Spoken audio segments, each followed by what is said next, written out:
For the past couple of years now, I've recreated an episode of the Great British Bake Off every time the new series comes out in the autumn, so here we are once again, albeit a little bit late. I honestly just love the Bake Off. Back when I was in the Special Forces, me and the fellows used to watch it every week. That's just a joke in case I get done for stolen valour. So the episode I decided to recreate this time round was Autumn Week, and the first bake that they had to do on that episode was a sweet autumnal pie. I've never made or eaten a sweet pie, so up until this moment, this was all uncharted territory. Sort of like Neil Armstrong landing on the moon, but with pies. For this bake, I decided to make a bramble pie. I don't know if I'm just being very naive on the pie front, but I don't feel like sweet pies are a very big thing in Scotland. Growing up, I would always see it in the cartoons I watched though. Someone would make a pie, sit it on the windowsill, and then a passerby would get coaxed in by the pie fumes and ultimately steal the pie. In real life, this combination of sweet pies and pie felony was just not something I had much exposure to, and instead I typically just saw savoury pies. The bakeries here in Scotland tend to make things like steak pies, Scotch pies, macaroni pies, and I actually remember my local baker making a mashed potato and baked bean pie, which the very thought of makes me feel a bit ill. And I've actually just had a very sudden pie-based flashback to my first year at high school, where one day at lunch, a boy from my year called Brody was having a fight with someone in the year above us, and Brody had bought one of these disgusting mashed potato and baked bean pies for his lunch, pre-fight. When the fight started, Brody hadn't eaten his pie yet, so he threw it at the other boy and started fighting. Brody did end up winning the fight, and when the boy who lost the fight tried to walk away, he slipped on the pie and he got mashed potato and beans all up his leg. Anyway, that's all of my pie lore out of the way. I didn't really expect this video to take that historical turn, so I'm sorry about that. Coming back to the process at hand, having made the pastry and put it in the fridge for a bit, I then had to roll it out and put it in the pie tin. Initially, I had intended to lift the pie out of the tin once it was baked, and that was why I did the little baking paper crisscross so that I could grab the wee sticky up bits and hoist the pie up, but I ended up not using these. I didn't pay much attention to how the bakers in this episode of the Bake Off put their pastries in the tin, so I didn't know how much tidying up I was meant to do. There were some flappy edges which were too long, and then there was other bits which were too short and didn't make it up to the top edge of the tin. So I did a little bit of reconstruction where I'd pull little bits off the long bits and add it to the short bits where I felt it needed it.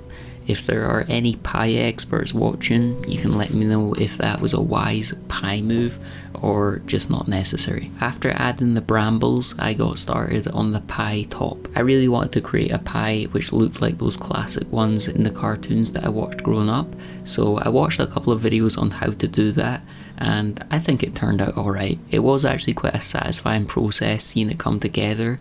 It could have been a bit neater, and I definitely could have done a better job of the crimping on the edges when it came to that point, but for my first time, I was pretty happy with how it was looking.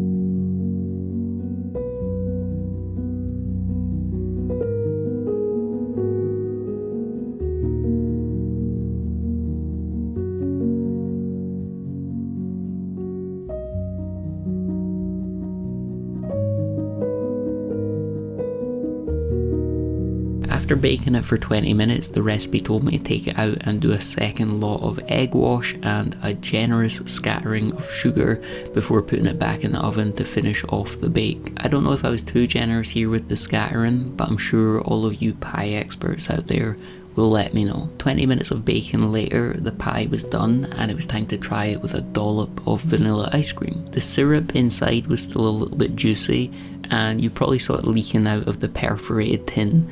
I don't know if that's meant to happen or if it's because of the pie dish I used. The pictures on the recipe did seem to have a bit of juice knocking around though, so I don't think I went wildly wrong, but again, you can let me know. I don't know why, but I always start laughing when I have to do a taste test on camera. I think it's just because it's kind of awkward, but overall, I was very pleased with the pie. The crust was lovely, and I did enjoy the pie, but I'm not really a pie or pudding kind of guy, so I couldn't even finish the portion. Having these kind of puddingy dishes with ice cream or heavy cream just makes me feel like I'm going to die. My dad, however, is more of a pudding guy, so I gave him the rest of the pie, and he ate it. Overall, I think bake number 1 was a success. The next bake from this autumnal episode of Bake Off was something called parkin. I had never heard of or seen this before in my life, so I brought in Tigger for some emotional support. The description of parkin, according to the good people over at Wikipedia, is that it's a sort of sticky gingerbread cake which apparently uses about 10 billion ingredients and is traditionally eaten on bonfire night. To start with, I had to mix up all of the wet ingredients, the oil, the syrup, the treacle, the prunes, and also add some grated ginger, which I decided to just blast in the blender. You then put it over a low heat and mix it all up until it resembles something that you just really don't want to eat. You then measure out some oat milk and whisk that in. I underestimated the size of the pot I would need for this, so I had to transfer it over to a larger bowl and do my whisking in there, all under the watchful eye of Tigger. I ended up taking him back round to my parents' house at this point because he started yelling. I was worried that he might need to poop, and I had enough to worry about without that. With the syrupy mixture concocted, the next step was putting together all of the dry ingredients. This included flour, oatmeal, ginger, cinnamon, nutmeg and cloves, a little bit of salt and a scoop of baking powder. You then give it a little stir, create a wee hole in the middle and pour in the wet ingredients before whisking it up.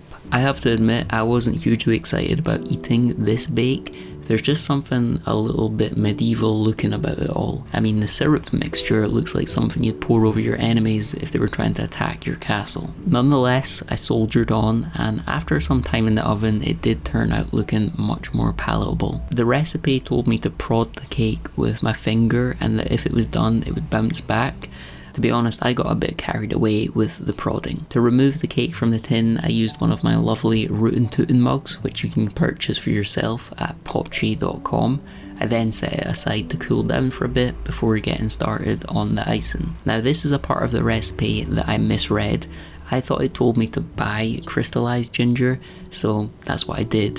Instead, the recipe actually told you to make it from scratch, so I can only apologise to you all for straying from the word of Prue. In the recipe, you're told to do a diagonal back and forth icing, but after doing this once, I was still left with so much icing that I decided to go back for a second run, and a third run, and a fourth. I just didn't want to waste the icing that I'd made up, and also thought this cake could use as much icing as possible. This made it look a bit messier, but I was sure it would taste much better. Also, I sped up the icing process by 500%, which is why it looks like the unnerving stop motion from Jason and the Argonauts.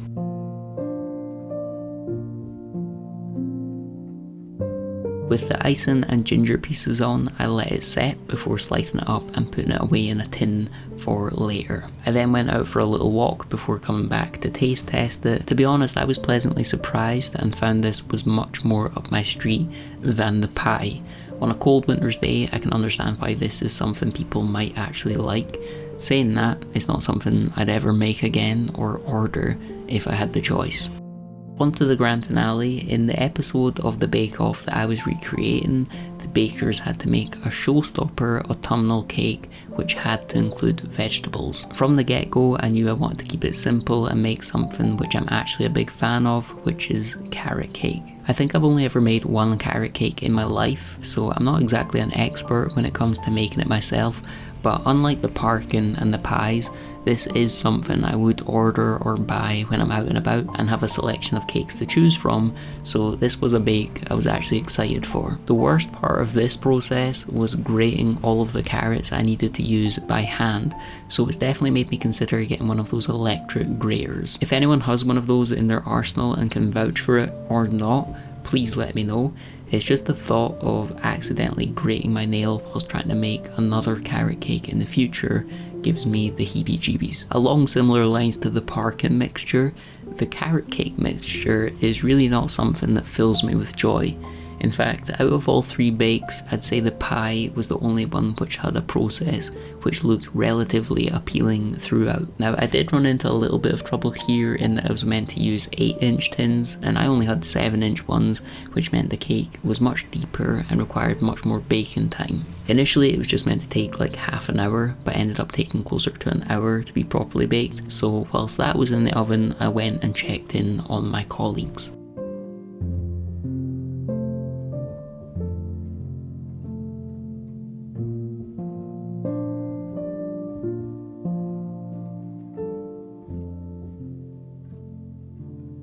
Eventually, the cakes were baked throughout, so it was time to tip them out and get started on the cream cheese frosting. I don't think I've ever tried to make a fully decorated cake. Like, I would usually just put the buttercream on top and leave the edges bare, which isn't the most stylish, it's kind of lazy, but for this I wanted to give it a real good shot with the whole 9 yards, the walnut collar around the bottom, smooth icing over the full cake, some piping and some little decorative carrots that you could eat. I even bought one of those decorating turntables to give myself better odds. Halfway through the decoration process, my brother called just to see how the baking process had been going. The pie turned out quite good, I thought. Did Dad try it? I ate the whole thing. Wow. For decorating the cake, I watched a few tutorials on YouTube, but I think there was only so much help I could get. I did the crumb coat and tried to do a smooth top coat, but it just didn't work very well, so I eventually threw in the towel and left the sides with a bit of a textured look and added the walnuts whilst wearing some gloves, which make me look like I'm about to ask you to pop off your trousers. Having partly given up on perfecting the coating, it was time to make the little carrots. For this, I used ready to roll fondant. I did see online that you can get little chocolate carrots, which I think would be nicer, so if I decide to make this again and don't feel the need to make everything myself, I'd probably just go with that, as having a mouthful of fondant is just a little too sugary for my liking. In terms of looks, I was pretty pleased with how these turned out, and you'll see in a minute that they actually look quite decent on top of the cake, so the decoration plan wasn't a complete failure in my opinion. I don't know why I was still wearing the unnerving gloves at this stage, but I decided to finish off the top with some decorative blobs from the piping bag before sticking the little carrots on top. I also tidied up the walnuts along the bottom using a knife, because in the previous segment where I showed them going on, it looked a bit shit. In the end, I was quite happy with how this all turned out. I could already tell I'd went a bit too heavy with the portion sizes and the frosting sort of thickness, but still, it was time to give it a taste, and as always, laugh to myself for some reason in the process. As I suspected, I went a bit heavy on the frosting. I think having the little decorative blobs, the carrots, and the middle bit, which was just too thick, meant there was way too much sweetness, but for the bits where the ratios were balanced, it was very nice, and I'm quite happy overall. In review, there weren't any horrific mishaps with this recreation, and that's all we can really hope for in life. If you enjoyed this video, I'd appreciate you leaving a like and subscribing for more. Thanks for watching, and I'll catch you all in the next one.